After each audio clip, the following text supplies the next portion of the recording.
Hi, everybody. I'm Dan Wells. I write horror, science fiction, and fantasy, and I talk about games on the internet. Today, I'm going to be talking about horror and science fiction, the Alien RPG cinematic scenario called Chariot of the Gods. I talked about the Alien RPG a few weeks ago. It is fantastic, and they have a published campaign supplement thingy for it, an adventure scenario called Chariot of the Gods. Alien divides things into campaign play and cinematic play. Campaign is designed to go on, and you create your own characters for it.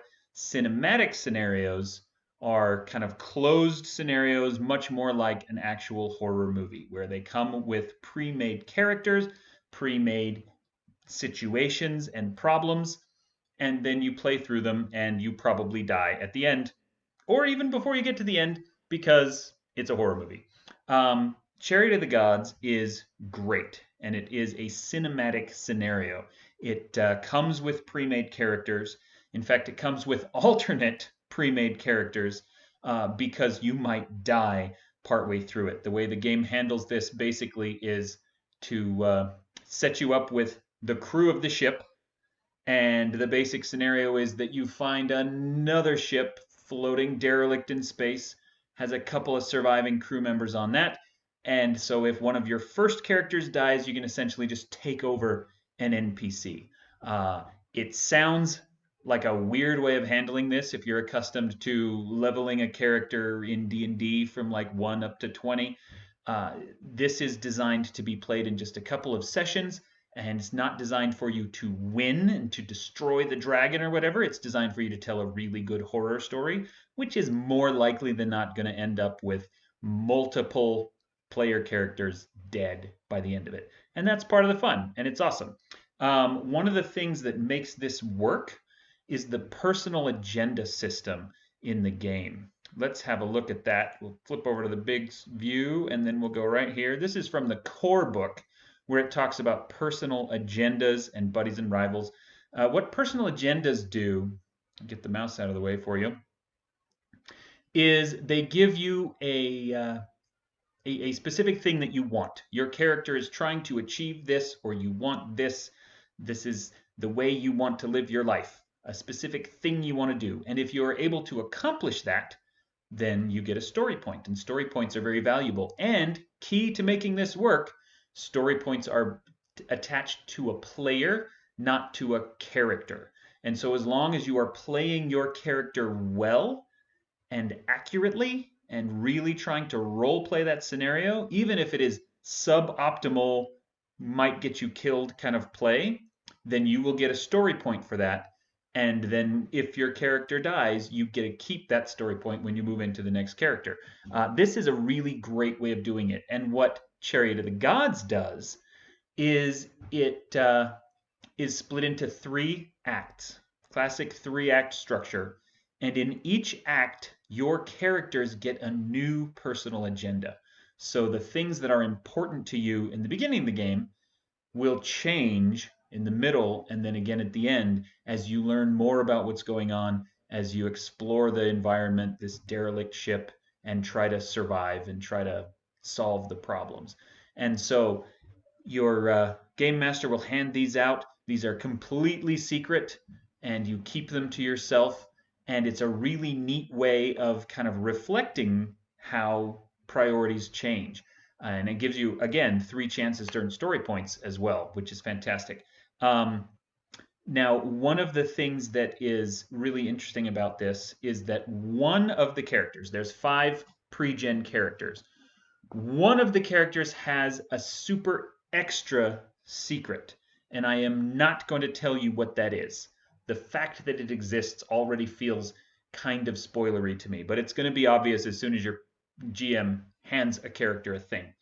Here's the thing though, which character has the super secret is up to the GM. And so you could play this multiple times, and each time a different character has the super secret. And that is going to change the experience entirely, which gives this closed horror movie scenario a surprising amount of replayability, which is really cool. Also, the fact that different players might die, different things will be prioritized, is going to make the whole rest of the scenario also play out differently. So it's not just one person's secret that changes things. One person's secret is going to change everything, which is great. Let's take a look at some of those characters. The personal agendas, of course, are secret, but the characters themselves are not. So let's have a look at these two. There's 5 characters. What we saw on the previous page was the captain and the pilot. The next page is like a corporate agent. These are the roughnecks, right? These are the 2 people on the ship who are just supposed to load stuff, keep things repaired, that kind of stuff. The really blue collar version of like a Star Trek engineer. Okay, so here's Rye, the roughneck, young. She's only 23 years old. She is in this for the money. She is trying to earn something. Her personality is bitter because of the circumstances that why she needs money. And then she has one signature item, which in this case is a worn photo of her brother. Okay, which tells you a lot about her. You could read this bio because it's up on your screen. But that's it. And then there's those other personal agendas that will surface later on and that are secret to everyone else. But this is just the basic information. Everyone on the ship knows that Rye, the roughneck, is kind of bitter, that she's trying to raise money for this operation for her brother, and that's all you get. Okay? Then over here is Cham, the other one. He's older, 32, still a youngish dude though. His signature item is a rosary. And his personality is that he's loyal and he just wants everybody to get along. He's the classic kind of good guy. He is just trying to make everyone happy, get through this cargo run intact and still friends by the end of it. Very basic stuff. So, and they are friends with each other. He doesn't have a rival, but Kayla Rye does, which is Miller, which I think is the captain. You rival the captain? Yes. Haha, well, that's not going to go well for anybody. Anyway, you can kind of see how these characters are. Very basic stats, which is one of the hallmarks of this game. There's not a lot of extra things going on. It's just simple stuff, and then you get the scenario. So what is the actual scenario? Okay, let's see if I can click through this without exposing anything. Ah! Ah! Oh, there's this map, which I did want to show you this map. Your ship is the USCSS Montero, and you start with a little map of it, which is great.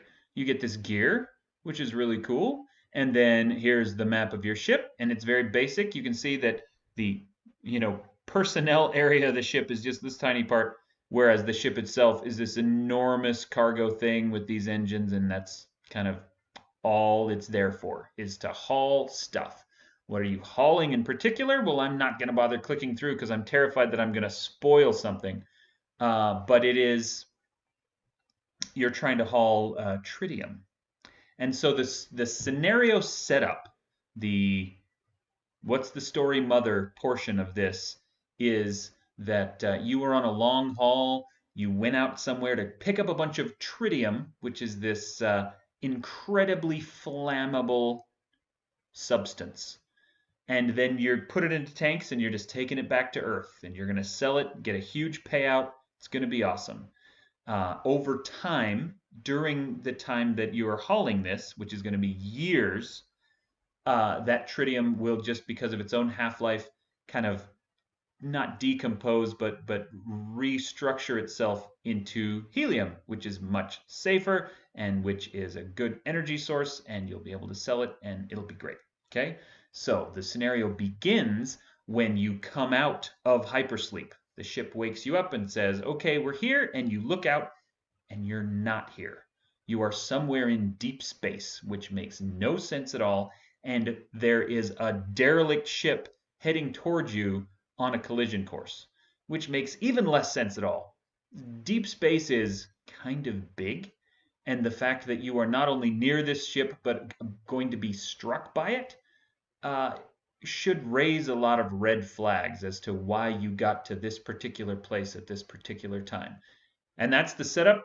and I am not going to tell you any more of the story whatsoever. Okay?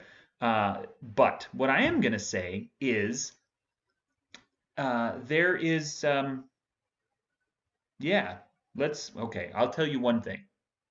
There are aliens in this, as you would expect, and there are certain alien movie purists who might freak out that they are not the actual xenomorph original movie aliens. They do appear in some of the other movies, and so they're still there. Well, one of them is from the movies and one of them is not. I'm going to stop talking. I mention this just to say it's a great story. And so even though it's not going to have actual like H.R. Geiger's xenomorph Ridley Scott aliens in it, is not a reason to avoid it. It is a fantastic scenario. Anyway, let's talk about the scenario in non-spoilery ways now. You ready for this?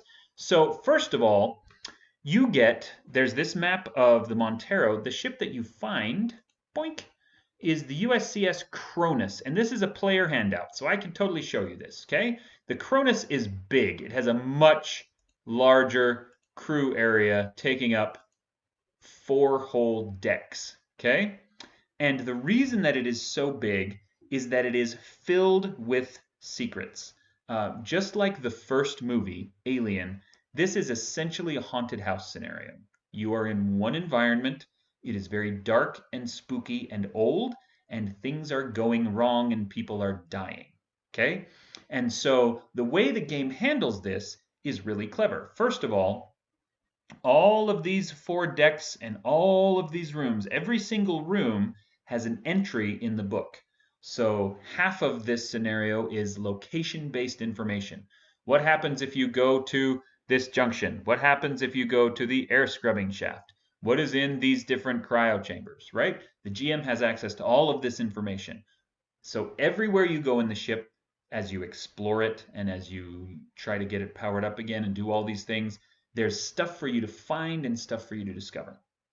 And then in addition to that, there is a series of events, which I'm absolutely not going to show you. But those are broken down into the 3 acts. Some of those are mandatory, meaning that these events have to happen.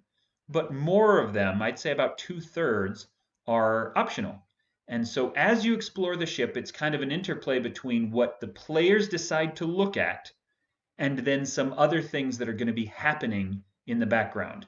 Either when you encounter them, this thing happens, or just while you're doing X, Y occurs and causes problems. And so beyond the fact that there are a couple of mandatory scenarios, this is a wide open, not so much a sandbox scenario, but more like a playground. Here is an environment for you to play in. Go and do whatever you want and do your best to live through it.